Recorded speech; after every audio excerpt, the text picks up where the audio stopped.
Hello everyone, I'm Kristel and Celemin from the Batangas State University, Alangilan campus, taking Bachelor of Science in Information Technology from the section IT 2105. This video is all about the summary for chapter 3. So, network protocols and communication. We used different devices like the CPE or the cell phone, computers, laptops, iPads. For communication to occur, the devices that I said a while ago is must know how to communicate. And they need to follow a certain protocols or rules. So, just like human, uh, when we are communicating to each other, uh, we use one language for us to understand each other. Then we are talking alternate. Then before the internet is discovered, the letter writing is the most common form of human written communication.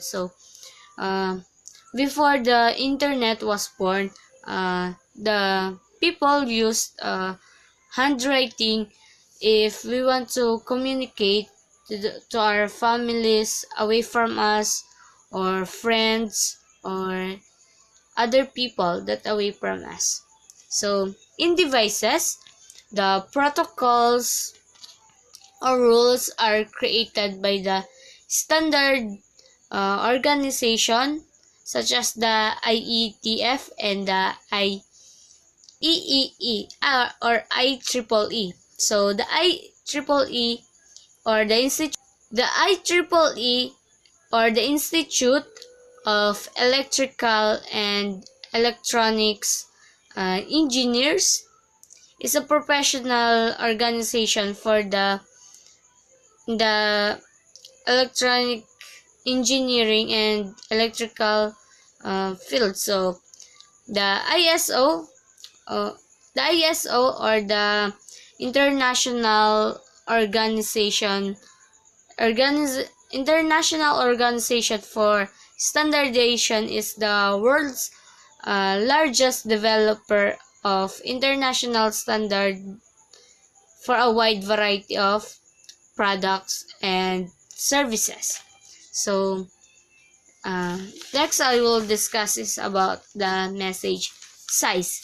So, the message size is one of the rule in communication. So, the message that they send usually broken into smaller parts or sentences. So, if we have many things want to say, so we break it into um, smaller sentences for the person that you're talking to understand. So the next one is message timing. So these are the rules of engagement for message timing. So message timing is very important. The timing itself. So when we are talking, we need to wait for our um, chance to talk. So if someone is talking, you'll listen. Then if it is your turn to speak, then the other will listen to you. So the next one is the access method. So determines when someone is able to send a message. So if two people talk at the same time, so a collision of information occurred and it's necessary for the two to back off. And so if the two people talking is talk at the same time, so they will not understand what they are saying. So they know that someone is send the message from them for them, but they didn't understand. So that's why the message timing is very important. So wait for your turn to talk. So flow control. So timing also affects how much information can be sent and the speed that it can be delivered. So uh, it can affect on how much the information that they can get. So the timing. So when the two people speak at the same time, they can get some ideas or information, but they will not understand the whole sentences. So if some if one person speaks too quickly, it is difficult to understand.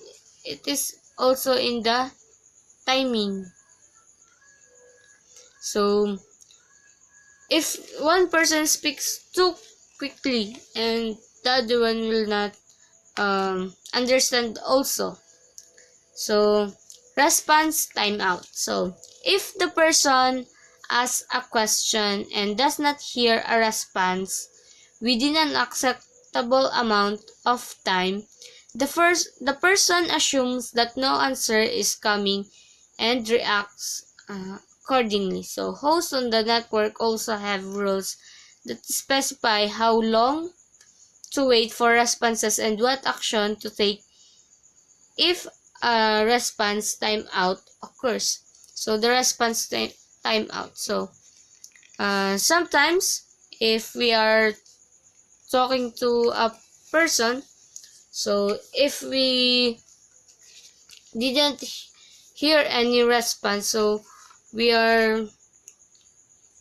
just assuming their what is their answer. So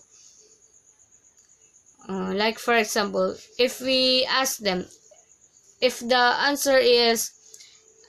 if it is answerable by a yes or no. So is if we don't have if they don't have any answer, so we assume that it is a yes. So it's an example.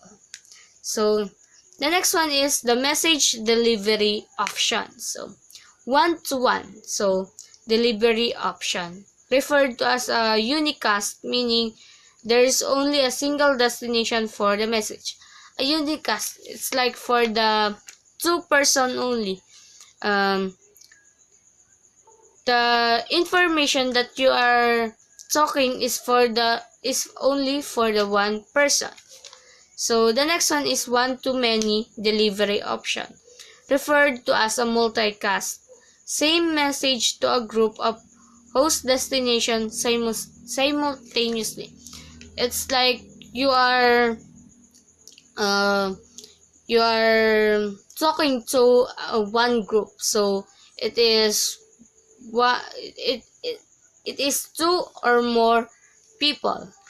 So the next one is the broadcasting, represents a one-to-all message delivery option. So the broadcasting, so it's like you are talking to all people that there is. It's like when you are in front of the stage, and then you have a task of giving a speech to the people. So you are broadcasting your ideas. So again, let's recall that is a unicast, multicast, and the broadcast. So the unicast is for one person, the multicast is for two or more, or in a group, then the broadcast is you are talking to all. Then protocol interaction. So communication between a web server and web client is an example of interaction between several protocols.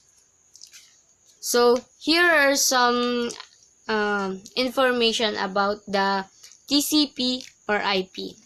So the Advanced Research Projects Agency Network, or the ARPANET, first packet switching network and predecessor to today's internet. So came to life in 1969 by connecting main computers at the four locations. So founded by the U.S. Department of Defense for use by universities and research laboratories. So it's mostly used in the universities and the research laboratories.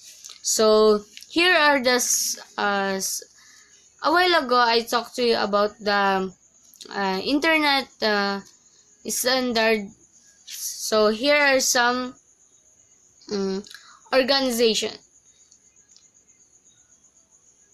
So the Internet Society, or the ISOC, so they are responsible for promoting the open development and revolution of internet. So they are responsible for promoting. So the Internet Architecture Board, or the IAB, responsible for the overall management and development of internet standards. So then the IETF, or the Internet Engineering Task Force, develops, updates, and maintains internet and TCP/IP technologies. So the IETF is the one is responsible for the develops, updates, and maintains internet. So the next one is the Internet Research Task Force, or the IRTF, focus on long-term research related to the internet and the TCP/IP protocols, such as anti-spam research group. Message segmentation. So breaking communication into pieces. So the message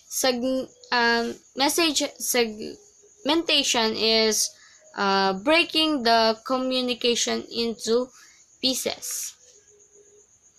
Then multiplexing. So interleaving the pieces as they traverse. So multiplexing, interleaving the pieces as they traverse.